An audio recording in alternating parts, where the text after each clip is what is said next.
নমস্কার বন্ধুরা, হ্যাশট্যাগ আবান্তিকার নতুন একটি ব্লগে আপনাদের স্বাগত জানাই। Study abroad. স্টাডি অ্যাব্রড কথাটা বর্তমান যুব সমাজের অনেকেরই স্বপ্ন থেকে থাকে। তাদের অনেকের মনেই ছোটবেলা থেকে স্বপ্ন থাকে বিদেশে গিয়ে উচ্চ শিক্ষা করার। কিন্তু তারা কোন দেশে যাবে, তাদের পছন্দের তালিকায় তো বিভিন্ন দেশের নাম চলে আসে, যেমন ধরুন কানাডা, জার্মানি, অস্ট্রেলিয়া, ইউকে বা ইউএস এর মতো বিভিন্ন দেশের নাম। কিন্তু তাদের মধ্যে হয়তো সঠিক ধারণার অভাব থাকে কোন দেশে গেলে তাদের পিআর নিতে সুবিধা, বা কোন দেশের খরচা কেমন, বা কোন দেশে গেলে তাদের যে পার্ট টাইম জবের অপরচুনিটি পাবে সেই সংক্রান্ত তাদের মধ্যে কিন্তু বিভিন্ন ধরনের দুশ্চিন্তা কাজ করে থাকে।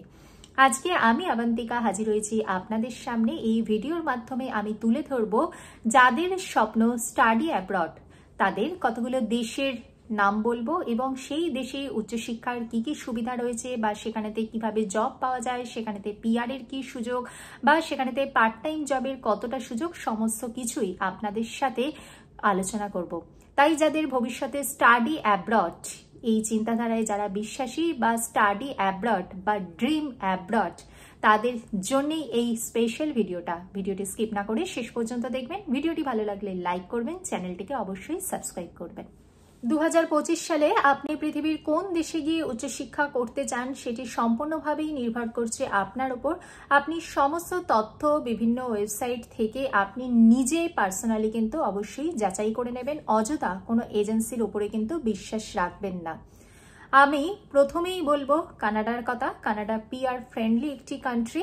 এখানেতে university of Toronto, McGill university, এগুলি সবই ওয়ার্ল্ড ক্লাস ইউনিভার্সিটি। এখানেও কিন্তু পড়াশোনার মান যথেষ্ট উন্নত মানের। এখানেতে কিন্তু ফ্যাকাল্টি বা আন্তর্জাতিক মানের যে পরিবেশ ভীষণভাবে দেখতে পাওয়া যায়। তবে কানাডার ওয়েদার কিন্তু বেশি অনেক আমরা যারা বঙ্গদেশের মানুষজন তাদের কাছে কিন্তু অনেক সময়তেই কিন্তু চরম ভাবাপন্ন হয়ে যায়। কানাডার বেশিরভাগ অঞ্চলেই কিন্তু সারা বছরের মধ্যে 9 মাসই বরফের তলাতেও দেখতে পাওয়া যায়।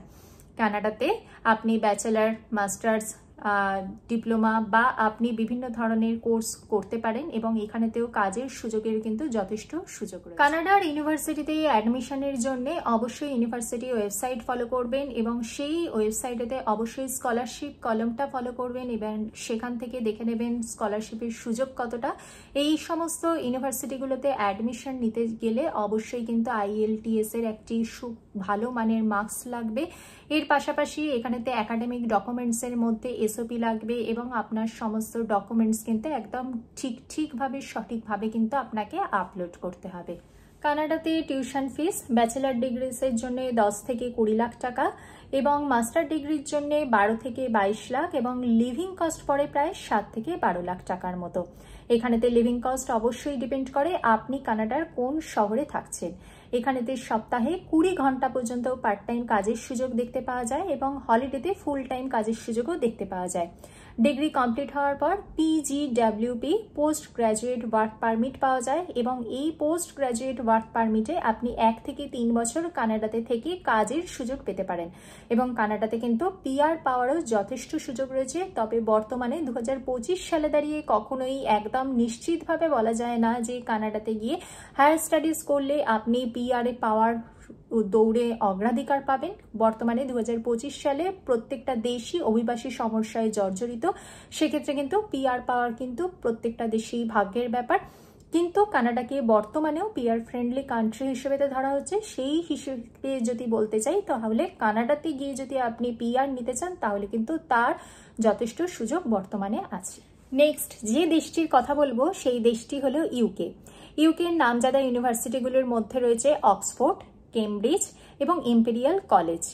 এখানেতে অ্যাডমিশন নিতে গেলে অবশ্যই এই সমস্ত ইউনিভার্সিটিগুলোর ওয়েবসাইট ভিজিট করবেন এবং সেখানেতে কিন্তু অ্যাডমিশন প্রসিডিওর এবং স্কলারশিপের নিয়মাবলী কিন্তু আপনাকে নিশ্চিতভাবে কিন্তু সমস্ত কিছু ফলো করতে হবে।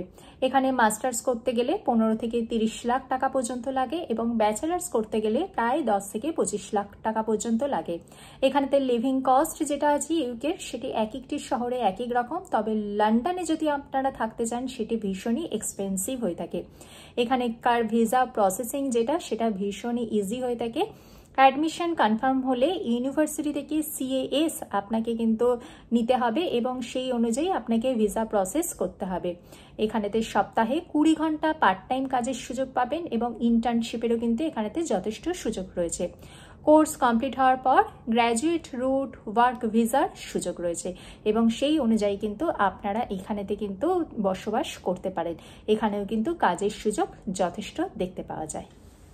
নেক্সট যে দেশটির কথা বলবো সেটি হলো অস্ট্রেলিয়া। অস্ট্রেলিয়াতে কিন্তু ওয়ার্ল্ড ক্লাস ইউনিভার্সিটির সংখ্যা কিন্তু প্রচুর এবং এখানে কিন্তু ওয়ার্ক অপরচুনিটি এবং PR এর সুযোগ কিন্তু বর্তমানে 2025 সালে যথেষ্ট উল্লেখযোগ্য বলে মনে করা হচ্ছে। এখানেতে কিন্তু নামজাদা অনেক ইউনিভার্সিটি রয়েছে, যেরকম ধরুন university of Melbourne, university of Sydney, এগুলো গ্লোবালি র্যাঙ্ক ইউনিভার্সিটি। এই সমস্ত ইউনিভার্সিটিতে অ্যাডমিশন নিতে গেলে অবশ্যই আপনারা ইউনিভার্সিটির ওয়েবসাইট কিন্তু ফলো করবেন। এখানেতে ডিপ্লোমা, ব্যাচেলার, মাস্টার্স এবং ভোকেশনাল কোর্সের কিন্তু যথেষ্ট সুযোগ রয়েছে। এখানে ব্যাচেলার ডিগ্রিসের ক্ষেত্রে 15 থেকে 25 লাখ টাকা লাগে এবং মাস্টার ডিগ্রি করতে গেলে 18 থেকে 30 লাখ টাকা পর্যন্ত লেগে যেতে পারে। এখানকার ওয়েদারও বেশ ভালো হয়ে থাকে, অনেক সময়তে আমাদের বঙ্গদেশের ওয়েদারের সাথে অনেকটা মিল পাওয়া যায়। অবশ্যই ডিপেন্ড করছে আপনি অস্ট্রেলিয়ার কোন অঞ্চলে থাকছেন।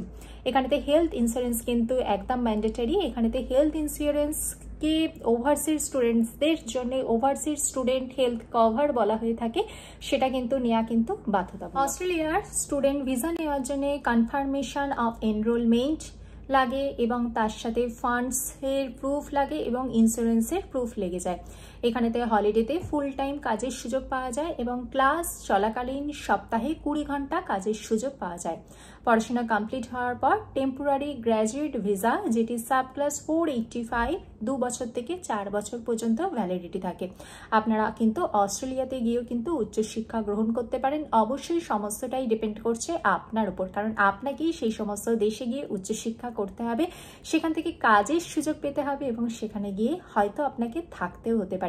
তো এই সমস্তটাই আপনার উপরই ডিপেন্ড করছে। নেক্সট যে দেশটির কথা বলবো সেই দেশটির নাম হলো জার্মানি। জার্মানিতে টেকনোলজি এবং ইঞ্জিনিয়ারিং এর ক্ষেত্রে যথেষ্ট সুযোগ রয়েছে। এখানে পাবলিক ইউনিভার্সিটিগুলোতে যে কোর্স ফি সেটা প্রায় ফ্রি এবং অনেক সময়তে প্রায় থাকেও না। এখানে অ্যাডমিশনের জন্য IELTS এবং TOEFL এবং এর গুরুত্ব ভীষণভাবে দেখতে পাওয়া যায় এবং এখানে অ্যাডমিশন নেওয়ার জন্য ইউনিভার্সিটি ওয়েবসাইট ফলো করবেন এবং সেখানেতে কিন্তু অ্যাডমিশন প্রসিডিওর ডিটেলভাবেই মেনশন করা রয়েছে। এখানেতে পড়াশোনার খরচা কিন্তু ভীষণই কম এবং লিভিং কস্ট প্রায় 8 থেকে 10 লাখ টাকার মতো ভ্যারি করে থাকে। এখানেতে জার্মানিতে ডেস্টিনেশন করতে হলে ব্লক অ্যাকাউন্টে আপনাকে 11,000 ইউরোস কিন্তু রাখতে হচ্ছে। পড়াশোনার পাশাপাশি 120 ফুল ডেজ বা 240 হাফ ডেজের ওয়ার্কিং এর সুযোগ আপনারা পেতে পারেন। এখানে ইন্টার্নশিপ করারও কিন্তু ভীষণ ভালো রকমের সুযোগ রয়েছে। এখানে যদি আপনাদের জার্মানি ডেস্টিনেশন হয়ে থাকে তাহলে কিন্তু আপনারা কম খরচে পড়াশোনার যথেষ্ট সুযোগ পাবেন। বর্তমানে 2025 সালে দাঁড়িয়ে অনেক মানুষ হয়তো USA যাওয়ার জন্য হয়তো রীতিমতো চিন্তাশীল হয়ে যাচ্ছে, কিন্তু পড়াশোনা আন্তর্জাতিক মানের ইউনিভার্সিটিতে যদি আপনারা অ্যাডমিশন নিতে চান তাহলে কিন্তু অবশ্যই USA আপনার গন্তব্য হতে পারে। কিন্তু বর্তমানে 2025 সালের প্রেক্ষাপটে দাঁড়িয়ে অনেকেই USA মুখাপেক্ষী আর থাকছেন না, তার জন্য অনেকেই তাদের বিকল্প ডেস্টিনেশন বেছে নিচ্ছে। এই ভিডিওর মাধ্যমে আমি USA সম্পর্কে কারোকে ডিমোটিভেট করছি না, আমি বর্তমানেতে জনমানুষে যে ধারণাটা প্রচলিত রয়েছে সেটাই আপনাদের সাথে শেয়ার করলাম। ইউএসএতে কিন্তু ওয়ার্ল্ডের টপ র্যাঙ্ক কিন্তু প্রচুর ইউনিভার্সিটি রয়েছে, তার ভেতরেতে হার্ভার্ড আছে, MIT রয়েছে, এরকম ক্যালিফোর্নিয়া ইউনিভার্সিটি, এরকম নামজাদা বহু মানের বহু ইউনিভার্সিটি রয়েছে। এখানে অ্যাডমিশন নিতে গেলে অবশ্যই ইউনিভার্সিটি ওয়েবসাইট ভিজিট করবেন এবং তার পাশাপাশি TOEFL বা IELTS এর কিন্তু বেশ ভালো মানের একটি স্কোর লাগবে। এইখানেতে কিন্তু পড়াশোনা করাটা কিন্তু একটু কস্টলি অন্যান্য দেশের তুলনায়। UG বা PGতে আপনাদের কিন্তু প্রায় 25 থেকে 50 লাখ টাকা কিন্তু লেগে যেতে পারে। এখানেতে সব থেকে কস্টলি সিটির মধ্যে রয়েছে নিউ ইয়র্ক বা ক্যালিফোর্নিয়া। আমেরিকাতে অ্যাডমিশন কনফার্ম হওয়ার পরেতে আপনার সমস্ত ডকুমেন্টস নিয়ে F1 ভিসা অ্যাপ্লাই করতে হয়। F1 ভিসা অ্যাপ্লিকেশনের প্রসিডিওরটাও বর্তমানে 2025 সালে দাঁড়িয়ে একটু বেশি কমপ্লিকেটেড। সেখানেতে সমস্ত ডকুমেন্টস সঠিকভাবে আপনাকে আপলোড করতে হবে এবং যখন F1 ভিসার ইন্টারভিউ হবে তখন সমস্ত ডকুমেন্টস সাথে নিতে হবে। তার পাশাপাশি আপনার এই কোর্সটা যিনি স্পন্সর করছেন তারও কিন্তু ফুল ডকুমেন্টস ফিনান্সিয়াল ডকুমেন্টস আপনাকে সাথে ক্যারি করতে হবে এবং ভিসা অফিসারকে এটি বোঝাতে হবে যে কোর্স কমপ্লিট হওয়ার পর আপনি আপনার দেশে ফিরে আসবেন। এখানেতে পার্ট টাইম কাজের সুযোগ বর্তমানেতে কিঞ্চিত কম হয়ে গেছে এবং ক্যাশ জব প্রায় নেই বললেই চলে। এখানে কিন্তু স্টেম ফিল্ড নিয়ে পড়াশোনা করলে যথেষ্ট উজ্জ্বল ভবিষ্যৎ বলে মনে করা হয়েছে। তবে 2025 সালে ইউএসএতে যদি আপনার ডেস্টিনেশন থেকে থাকে তাহলে কিন্তু সমস্ত দিক বিচার বিবেচনা করে তবেই কিন্তু ইউএসএ অভিমুখে পাড়ি জমাবে। আমি এই ভিডিওর মাধ্যমে 2025 সালে উচ্চ শিক্ষার জন্য পৃথিবীর কতগুলি দেশের নাম এবং সেই সমস্ত দেশে উচ্চ শিক্ষা করলে কি কি সুবিধা বা কি কি অসুবিধা সমস্তটাই আপনাদের সাথে শেয়ার করলাম। যদিও সমস্তটাই আমার ব্যক্তিগত মতামত এবং ব্যক্তি বিশেষে এই মতামত অবশ্যই ভিন্ন হতে পারে। 2025 সালে আপনি পৃথিবীর যে কোনো দেশে গিয়েই বসবাস শুরু করুন না কেন, যে কোনো দেশেই যাবেন, প্রাথমিক অবস্থায় আপনার জন্য অপেক্ষা করছে স্ট্রাগল। বেশ কয়েক বছর স্ট্রাগল করার পর অবশ্যই একটি সুন্দর সোনালী ভবিষ্যতের স্বপ্ন দেখবেন। ভিডিওটি ভালো লাগলে লাইক করবেন, চ্যানেলটিকে সাবস্ক্রাইব করবেন। দেখা হচ্ছে পরবর্তী ভিডিওতে। ভালো থাকবেন, সুস্থ থাকবেন। নমস্কার।